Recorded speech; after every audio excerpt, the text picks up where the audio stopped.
Hola, ¿qué tal? Bienvenidos a La Voz del 21. Yo soy Isaac Vázquez y en esta oportunidad vamos a tener a un invitado bastante especial. Él es Carlos Paredes Lanata, expresidente de Petroperú. Está con nosotros para conversar sobre el sector y también sobre el libro La tragedia de las empresas sin dueño, el caso Petroperú. ¿Qué tal? Bienvenido al programa. Muchas gracias, un gusto estar con ustedes, Isaac. Bien, nos gustaría poder comenzar hablando un poco del libro que se ha publicado pues, hace no mucho y que justo coincide en dos aspectos, ¿no? Uno es el de la pandemia y el otro es justamente de este momento tan difícil que atraviesa el país y específicamente también el sector de hidrocarburos y Petroperú, claro está. Pero antes de comenzar a hablar de Petroperú, nos gustaría saber realmente cómo es que ha sido producir, publicar un libro como este, que ha sido lo más retador de pronto, debido a que ha sido un libro que prácticamente ha salido en plena pandemia. Correcto, mira, yo salí de Petroperú a fines de febrero del 2020 y en 15 días de haber salido, en 2 semanas, empezó la cuarentena. Entonces yo aproveché esa cuarentena para dedicarme con todo a la producción del libro. Y yo ya había empezado a trabajar en un esquema del libro antes de la cuarentena, pero la cuarentena me dio la oportunidad de tener el tiempo para dedicarme a reflexionar, a escribir, a investigar, a consultar. Y en un proceso relativamente rápido, de 3 o 4 meses, ya tenía armado el libro. De ahí vinieron un mes y medio más o 2 meses de edición y perfeccionamiento, pero el libro, si quieres, se pudo producir tan rápidamente, gracias de alguna manera a la pandemia y la cuarentena, ¿no? Ahora, en cuanto a lo que es el libro en sí, su contenido, es una especie de exploración y de proceso de pregunta y respuesta constantemente que se trata de, digamos, de continuar, ¿no? Para poder absolver dudas que probablemente muchos peruanos incluso ni siquiera se han hecho y que a veces es difícil acceder a ellas, como por ejemplo, ¿quién es el dueño de Petroperú? O realmente, ¿qué es Petroperú? Y dentro, digamos, a lo largo, mejor dicho, del libro, incluso se habla de esto, ¿no? Hay esta pregunta, ¿quién es el verdadero dueño de Petroperú? Correcto. Yo creo, mira, el libro está escrito en fácil. El libro es una mezcla de crónica con ensayo, con reflexiones, ¿no? Estas preguntas y respuestas que tú mencionas. Eh, y tiene una perspectiva de que bien, es escrito por un economista, ¿no es cierto? Una visión economicista del problema, pero eh, creo que es una visión desde alguien que vino de afuera a Petroperú y que hizo un análisis y una gestión eh, eh, con criterios económicos y con criterios de transparencia. Y se encontró con una serie de eh, costumbres, por llamarlo así, este, una forma de hacer las cosas en Petroperú que a mí me sorprendieron y motivaron a una reflexión constante de cuál era el rol de Petroperú. Me acuerdo, en mis primeras semanas le pregunté a todos los gerentes que me pusiesen por escrito cuál era el rol de Petroperú en nuestro país y cuál debería ser el rol de Petroperú en nuestro país. Este, y y em, las respuestas fueron distintas según las especialidades de los gerentes consultados, pero em, pocos pusieron como un tema la rentabilidad de la empresa. Eh, o sea, no consideraron que Petroperú tenía una obligación con sus accionistas de ser rentable y por lo tanto sostenible desde el punto de vista económico. Eh, y, y creo que eso eh, refleja un modo de hacer las cosas que al final nos termina costando muchísimo a los peruanos, que supuestamente somos los dueños, los reales dueños de Petroperú. Pero yo te pregunto a ti, Isaac, si tú has visto los estados financieros de Petroperú, y no te voy a poner en el spot, pero probablemente no los has visto. Yo nunca los había visto antes de entrar a Petroperú como director. A la gran mayoría de peruanos no tenemos el tiempo para dedicarnos a analizar qué pasa dentro de Petroperú. Y el problema es que los peruanos, los accionistas, que somos todos nosotros, no estamos presentes, estamos muy distantes de la empresa. El dueño es el Estado. La Junta General de Accionistas tiene 5 representantes, 3 del Ministerio de Energía y Minas y 2 del Ministerio de Economía y Finanzas. Y todos esos funcionarios, ministros y viceministros, tienen muchos otros problemas más urgentes que los de Petroperú, y por lo tanto permanecen lejos de la empresa. Nombran a un directorio que debería ser el que vela porque las cosas en Petroperú se hagan de acuerdo a los objetivos que tiene el accionista, el Estado. Pero los miembros del directorio tienen una alta rotación, y entonces no están realmente en control. Y en este contexto, la gerencia, algunos trabajadores, son los que los principales, los dueños fácticos de Petroperú. Y llevan a que la empresa se comporte de una manera que no maximiza el valor para nosotros los peruanos necesariamente. Lo que hacen es asegurarse de que sus privilegios se mantengan, y de crecer en tamaño, pero les importa poco la rentabilidad del capital puesto por todos los peruanos en la empresa. Y así encuentras que se toman decisiones como, por ejemplo, la de construir la nueva refinería de Talara, donde hemos invertido más de $5.000 millones, con una rentabilidad muy baja. Cuando tú traes a valor presente todo lo que ha costado la refinería y todo lo que va a generar en utilidades adicionales por haber construido esa refinería, te das cuenta que has destruido valor por cerca de $2.000 millones. Entonces, ¿cómo puede tomarse una decisión de esa magnitud tan equivocada desde el punto de vista económico? Que es una pregunta que a mí me llamaba muchísimo la atención. Ahora, Hay muchas respuestas, hay muchas formas de ver el problema, pero desde el punto de vista económico y financiero, la verdad es que a los peruanos no se nos dijo la verdad. La gente que quería hacer la refinería en Petroperú, por diversos motivos, no nos dijo la verdad, no nos dijo que esto destruiría valor para la empresa, y ha destruido más valor que todo el patrimonio de la empresa. y el valor además Entonces, fue variando con el tiempo, ni eh, siquiera se mantuvo.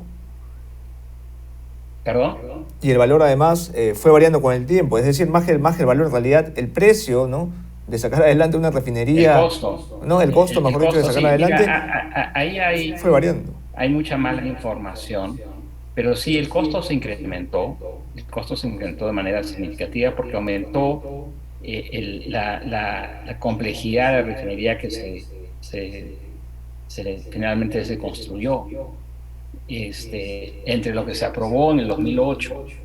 Y aquí es importante también aclararle a los peruanos que la refinería no es una decisión que empiece una ocurrencia del gobierno de Humala, ¿no? La refinería venía pensando hace mucho tiempo por los funcionarios de Petroperú, por las necesidades que había de contar con gasolina y diésel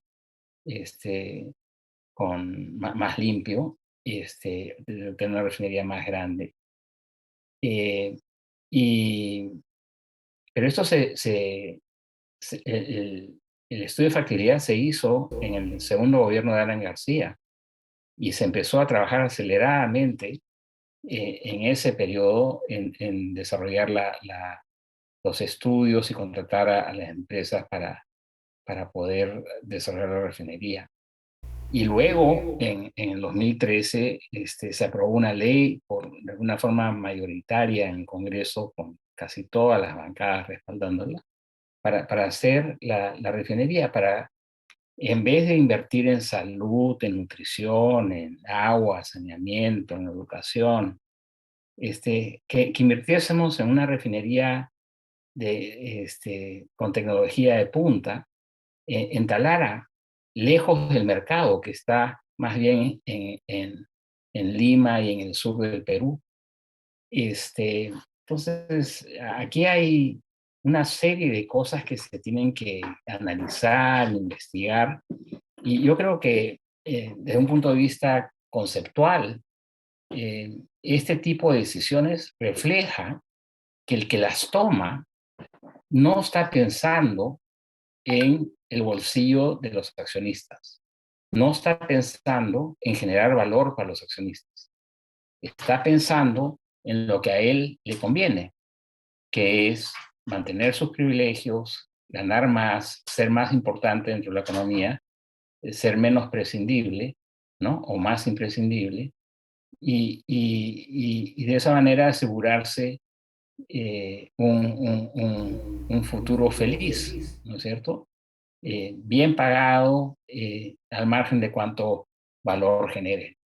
Claro. Y con esto no me refiero a todos los trabajadores de Petroperú. Yo conocí muchísimos, interactué muchísimo con los trabajadores de Petroperú. Encontré gente valiosísima, honesta, trabajadora, pero también encontré malos trabajadores, malos gerentes, gente poco transparente.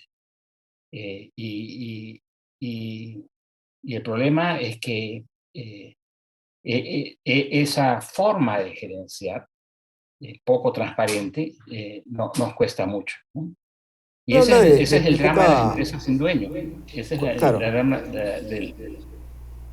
Sí. Cuando usted habla de poca transparencia, señor Paredes, y siento cortarle ahí, pero hay una precisión que creo que es importante hacerla en este momento, me hace recordar a una parte del libro en la cual usted justamente habla de la alta dirección y se refiere a esta o a parte de esta como personajes que son vistos muchas veces, mayoritariamente, por su entorno como aves de paso, ¿no? Como personajes transitorios, por los mismos incluso empleados de Petroperú, ¿no? Y esto lleva a pensar si realmente estamos ante un problema que no solamente se limita a la corrupción, sino también a la intermitencia de la gestión. ¿Vamos por ese camino o hay precisiones Totalmente, adicionales que hacer? totalmente, totalmente. Las aves de paso son los directores, ¿no? Que tienen una rotación altísima, como pasa en casi todo nuestro sector público. Si tú vas a los ministerios, vas a ver la altísima rotación de ministros y viceministros, directores generales, y eso no conduce, no es propicio para una buena políticas públicas, para buenas políticas públicas. Y en Petroperú, el que tú tengas directores que tienen poco periodo de estadía en la empresa, lleva a que sean vistos como, pongo ahí, meras aves de paso, ¿no? Entonces, bueno, está pidiendo eso, está exigiendo lo otro, pero ya pasará, ya se va a ir. Eso es lo que les enseña la experiencia a los gerentes y trabajadores de alto nivel de Petroperú, con lo cual pueden seguir haciendo más de lo mismo. Yo los llamo a ellos los miembros de la gran cofradía, ¿no? Una cofradía es un grupo de gente que se reúne, que se junta para gozar de ciertos beneficios. Entonces, los cofrades de Petroperú no rinden cuentas ante los representantes de los accionistas que somos todos los peruanos. Y guían la empresa según sus propios intereses, con poca transparencia. Han habido muchas investigaciones que se han hecho en el pasado por problemas, por ejemplo, con el oleoducto, los derrames y los contratos. Y cada vez que gente de afuera del Congreso u otros pedían investigaciones, las investigaciones las hacían las mismas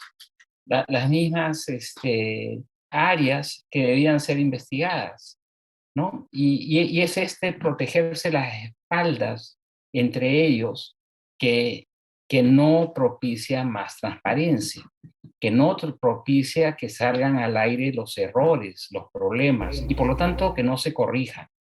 Así la corrupción y la ineficiencia se invisibilizan. Y esto se debe a la estructura de gobernanza corporativa que tenemos en la empresa. Creo que ese es uno de los temas centrales que propongo en el libro y que desgraciadamente, Isaac, estamos viendo que es totalmente relevante en el actual momento, ¿no? Hemos visto cómo con el cambio de gobierno se remueve al directorio sin Hay un siquiera cambio masivo. escucharlo. Hubo un cambio masivo, claro. Y a casi toda la gerencia, que eran gerentes que lo que tienen en común es que fueron contratados en los últimos 4 o 5 años, son profesionales que vinieron a la empresa, profesionales independientes, que vinieron con procesos de headhunters, pero no eran parte de esa gran cofradía. Era gente que vino, especialistas en diferentes áreas, finanzas, legal, recursos humanos, seguridad. ¿Cómo cuánto tiempo tomó aproximadamente poder captar, digamos, a todos estos profesionales? Porque no es fácil poder conseguir, digamos, directivos y altos ejecutivos especializados específicamente en un sector tan rebuscado como lo es hidrocarburos. No es para nada fácil. Sí, ¿Cuánto tiempo tomó? mira, toma tiempo, o sea, esos procesos toman varios meses. Y una vez que llega el profesional ahí, como tú bien dices, esta es una empresa con sus particularidades y tiene un proceso de aprendizaje.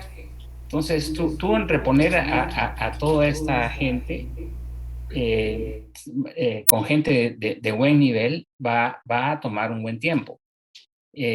Y he visto por ahí un informe o una noticia donde el gobierno dice, oye, van a ser reemplazados por funcionarios con una larga experiencia en hidrocarburos, o sea, es decir, en Petroperú. Yo quisiera saber quién en Petroperú, con una larga experiencia en hidrocarburos, conoce mucho de finanzas, de productos derivados, de cómo mitigar el riesgo.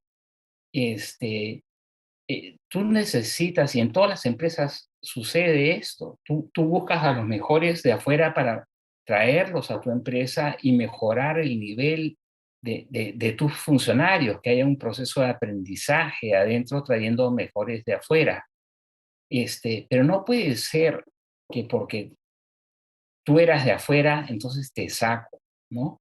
Yo lo veo honestamente, Isaac, como un acto de la gran cofradía, para Eso puede, protegerse ajá.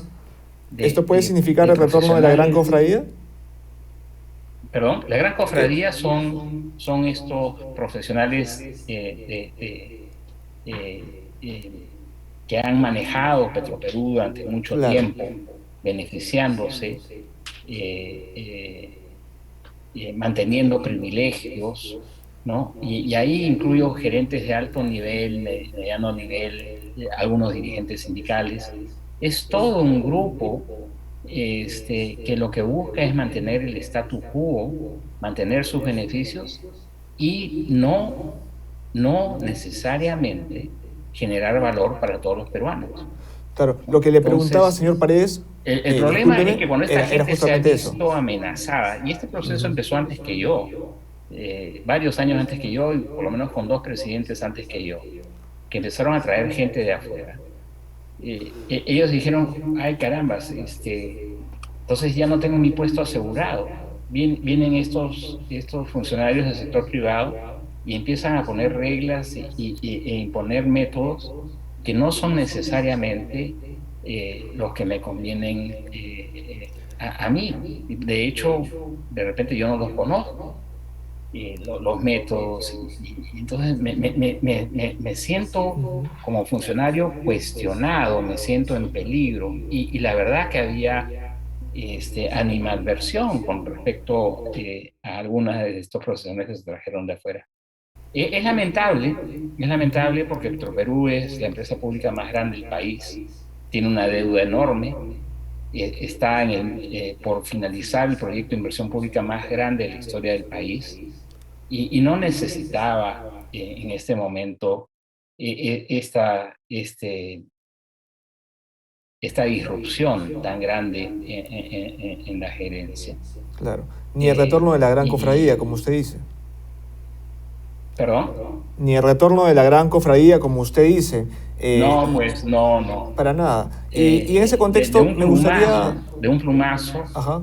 se ha borrado el avance yo te diría, de aproximadamente 5 años, Ujú, 4 a 5 años, en un plumazo. ujú. Y esto lo vamos a pagar muy caro, y yo quisiera hacerte acordar y hacerle acordar al público que ya Petroperú, el manejo de Petroperú nos costó muchísimo a los peruanos en la década de los 80. Fue una de las fuentes de la hiperinflación. Nosotros no podemos tener un manejo no profesional de Petroperú. Requerimos que la empresa más grande del país, una empresa tan endeudada como Petroperú, se maneje de manera seria y profesional. Cuando yo entré en el 2019, la empresa ya estaba sobreendeudada. Hoy día está más endeudada aún. este, Necesitamos que esta empresa se maneje con eficiencia, que pueda hacer frente a sus deudas. No necesitamos ponerle por prejuicios políticos más presión a la caja, y que la empresa se endeude aún más. Si ahora se pretende que Petroperú entre al negocio de exploración y explotación petrolera, que es un negocio de riesgo, bueno, Petroperú no tiene los fondos para hacer eso. Y vemos esta insistencia en regresar al pasado, cuando el pasado no fue glorioso. El pasado nos generó una serie de problemas costosísimos. Entonces, yo el pedido que hago es: sean transparentes. Al gobierno, del cual no me siento cercano, le conviene que Petroperú vaya bien. Al gobierno le conviene tener una gerencia profesional de primer nivel que le evite tener más problemas. Ya tiene suficientes problemas, ¿no? Que no Sin sea embargo, Petroperú una fuente más de ajá, problemas. claro. Sí, entiendo claramente, digamos, los deseos y en realidad el pedido que le hace la gestión actual, al gobierno actual. Sin embargo, la situación es bastante preocupante y para poner un poco en contexto me gustaría saber qué es lo que usted cree que podría suceder con Petroperú si sigue por el camino que se está tomando. Pues tenemos ejemplos en la región como PDVSA, como YPFB en Bolivia, o también, bueno, y la Petrobras es un caso, digamos, quizás el más vistoso en la región, por así decirlo. Eh, pero ¿corremos riesgo de que se siga por este camino o qué escenario observa usted? Mira, yo no quiero ser tan pesimista, ¿no? O sea, cuando tú pones PDVSA, pues a uno se le espantan, uno queda espantado. PDVSA era una empresa líder, una estrella en la región. que después de 10 años de chavismo, quedó deshecha, ¿no? Hoy, en el hall central del edificio de PDVSA en Caracas, funciona hasta como mercado, mercado de abastos. Es vergonzoso. La mayor parte del capital humano de la empresa salió de la empresa y salió de Venezuela para beneficiar a países como Colombia y Estados Unidos. Bien, Petroperú no tiene ese capital humano, a diferencia de claro. PDVSA. Ok. Yo creo que acá el riesgo es que con un capital humano que debe ser fortalecido en vez de debilitado, que es lo que acaba de pasar, lo que necesitamos es que Petroperú eh, cumpla con terminar la refinería lo antes posible, empezar a rentabilizar esa enorme inversión, que creo que nunca se debe haber hecho, y no me cansaré de decirlo, que se hizo por falta de transparencia, que aprendamos del costo de esa falta de transparencia para ser transparente, Ujú, ujú. ¿no? Bien, señor Paredes. He escuchado, por Ajá. ejemplo, Isaac, he leído que se dice que una de las razones para remover a toda esta gerencia es que Petroperú perdió en el 2020 participación de mercado. Es cierto que perdió participación de mercado, pero lo que no dijeron los grandes cofrades al ministro y al gobierno es que Petroperú dejó la refinería de Talara dejó de funcionar en diciembre del 2019. En 2020 no tenía que importar el diésel y la gasolina, productos refinados de la competencia, de Exxon, ¿no? De Valero y de otras empresas petroleras gigantescas. Y a pesar de ello, y a pesar de de haber perdido su fuente de competitividad, la refinería, ¿no? Pudo mantener más de un tercio del mercado y debería recuperar más ahora que la refinería funcione, o empiece a funcionar. Pero, ¿cómo pueden decir, oye, perdiste participación de mercado y por eso te saco? La historia es al revés, la verdad es al revés. Mantuvieron una participación importantísima de mercado a pesar de estar sobreendeudados, a pesar de tener este, problemas grandes en la empresa, en el oleoducto, y de no tener la capacidad de refinar. Lo hicieron, Eh, claro. Eso es falta de transparencia. Ujú, ujú. No, Señalar eso que eso queda. es una razón para removerla es simplemente falta de transparencia y no entender la empresa. Lo que nos están demostrando es un desconocimiento bárbaro y es muy Una peligroso falta de porque estamos transparencia, hablando claro de la está. empresa más grande del Ujú. país en Delta. Ujú.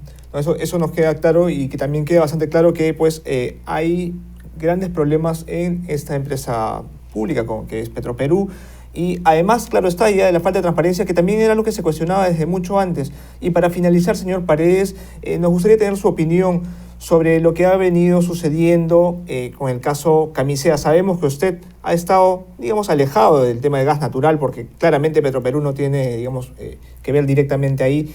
Pero en este caso se ha hablado de una falta de institucionalidad, se ha hablado también de, digamos, una ruptura, ¿no? del marco, digamos, casi legal, porque todavía no se ha concretado nada, pero ya las intenciones son bastante preocupantes, ¿no? El hecho de querer renegociar contratos y romper con las reglas del juego, por así decirlo. ¿Cuál es su opinión al respecto? ¿Qué es lo que podría generar esto para el país, para la masificación del gas y también para la estabilidad jurídica? Mira, los economistas siempre enfatizamos que tiene que haber una relación entre los instrumentos y el objetivo que tú buscas, ¿no es cierto? Entonces, si tú tienes un determinado objetivo, que puede ser la masificación del gas Otro objetivo, la reducción del balón de GLP, ¿no? Puedes tener muchos objetivos, aumentar mi recaudación fiscal. Entonces, según esos objetivos, tú buscas un instrumento. En el comunicado del consorcio Camisea que he leído hace poco, queda claro que el precio a boca de pozo en el Perú es uno de los más baratos del mundo. Entonces, con eso no vas a resolver ni el proceso, ni el problema de la masificación del gas, ni el costo del GLP, ¿no es cierto? Entonces, todo contrato se puede renegociar, pero las renegociaciones se hacen, no se imponen. Si acá se impone una, digamos, nacionalización o una ruptura de contrato, nos vamos a hacer un arbitraje y vamos a perder muchísimo dinero. Y vamos a crear otra empresa pública que van a hacer con un costo enorme para el Perú, sin ninguna razón en términos de qué objetivo estoy logrando con este instrumento, qué objetivo se persigue. Lo que queda claro, yo creo que para todos, es que esto inmediatamente se reflejó en una subida del tipo de cambio, en una mayor percepción de riesgo en el país, y eso tiene consecuencias en términos de reducción de la inversión privada, menos generación de empleo y más pobreza. Es un anuncio totalmente desacertado. Yo creo que yo no tengo nada que ver con el consorcio Camisea, no los conozco, pero nosotros tenemos que defender el Estado de Derecho en Perú. Tenemos que luchar porque haya más inversión, más generación de puestos de trabajo, luchar porque haya menos pobreza, ¿no? Y decirle a los políticos irresponsables y populistas que no hagan más daño, no hagan más daño. Miren a Venezuela. Yo lamento el exabrupto, que no sé cuán exabrupto sea, de señor Bellido, pero por este camino no vamos a tener un final feliz. Por este camino vamos a más pobreza, por este camino vamos a más conflictividad social, por este camino vamos a más injusticia. Hablemos con claridad, Isaac. Hablemos con claridad y luchemos por nuestro país. Yo con eso quisiera dejarte algunas ideas para la reflexión y quiero agradecerte muchísimo por la oportunidad de estar contigo. Bien, señor Paredes, le agradecemos más bien a usted por haber estado aquí con nosotros, pues respondiendo algunas dudas y también aclarando varios escenarios, especialmente en el contexto que estamos atravesando. Esperamos poder conversar con usted más adelante. Muchas gracias. Con mucho gusto. Hasta luego. Bien, esto ha sido todo por esta ocasión. Aquí en La Voz del 21 ya podremos seguir conversando sobre economía en futuras ocasiones. Síganos en nuestras redes sociales, en Facebook, Instagram, Twitter y YouTube. Y ya será hasta la próxima ocasión. Hasta luego.